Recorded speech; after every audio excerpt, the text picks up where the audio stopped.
Halo semuanya, kenalin nama aku Fajriyah. Hari ini aku lagi ada di Tahura dan aku mau ke Goa Jepang. Sekalian aja aku jelasin masa kependudukan Jepang di Indonesia. Masa pendudukan Jepang di Indonesia dimulai saat Perang Dunia Kedua berlangsung, tepatnya pada 11 Januari 1942. Tahun 1942, Jepang mulai masuk ke Tarakan, Kalimantan Timur, dan mulai menyebar ke seluruh wilayah Indonesia. Berarti penyebarannya cepet banget gak sih? Iya, karena kekuatan Jepang saat itu sangat besar. Mereka dapat menguasai wilayah Jawa hanya dalam beberapa minggu aja. Padahal, waktu itu Indonesia masih dikuasai oleh Belanda loh. Pada 8 Maret 1942, Belanda kehilangan kekuasaannya dan secara resmi menyerah kepada Jepang. Inilah yang menjadi penanda dimulainya pendudukan Jepang di Indonesia. Nah, kalau kalian tahu, Goa Jepang itu dulunya tempat bersembunyi para tentara Jepang loh, tapi sekarang jadi tempat wisata.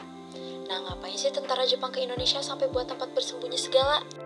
Jadi, dulu itu Jepang adalah bagian dari blok poros yang melawan blok sekutu, sehingga salah satu usaha Jepang untuk menang dari sekutu adalah dengan menguasai kawasan Asia, termasuk Indonesia. 9 Maret 1942, penyerahan tanpa syarat berlaku secara efektif dan sejak saat itu Indonesia resmi dijajah oleh Jepang. Pada 29 April 1942, dibentuk Gerakan 3A oleh Jepang yang dipelopori oleh Shimizu Hitoshi dengan ketua Mr. Shamsuddin dengan slogan Nippon Cahaya Asia, Nippon Pelindung Asia, dan Nippon Pemimpin Asia, dengan tujuan menggerakkan rakyat Indonesia untuk mendukung Jepang melawan sekutu. Beberapa gerakan atau organisasi pada masa kependudukan Jepang di Indonesia. 9 Maret 1943, Jepang membentuk Seinindan atau Barisan Pemuda dengan tujuan mendidik dan melatih para pemuda agar dapat mempertahankan tanah airnya dengan kekuatan sendiri. 9 April 1943 dibentuk Keibodan atau Barisan Pembantu Polisi dengan tujuan membantu polisi Jepang pada masa penjajahan Jepang di Indonesia.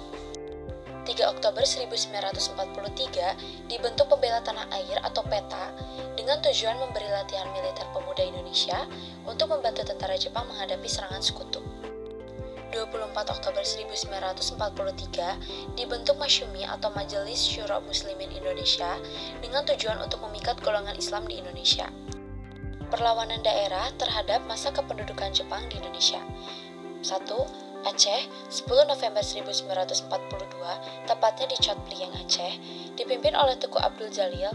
Penyebabnya adalah sikap sewenang-wenang tentara Jepang terhadap rakyat Aceh yang merasa diperas dan ditindas. 2. Singaparna, 25 Februari 1944. Tokoh perlawanannya adalah Kiai Haji Zainal Mustafa. Penyebabnya, Jepang memaksa untuk melakukan seikere dengan menghadap ke timur laut dan membukukan badan. Hasilnya, Kiai Haji Zainal Mustafa ditangkap di Tasikmalaya dan diadili di Jakarta lalu dihukum mati. 3. Blitar, 14 Februari 1945. Tokoh perlawanannya adalah Syadanko Supriyadi, Muradi, Suparyono, dan Budanko. Penyebabnya adalah pekerjaan Romusa yang berat dan keadaan masyarakat yang sangat menderita. Nah, segitu aja penjelasan dari aku. Terima kasih.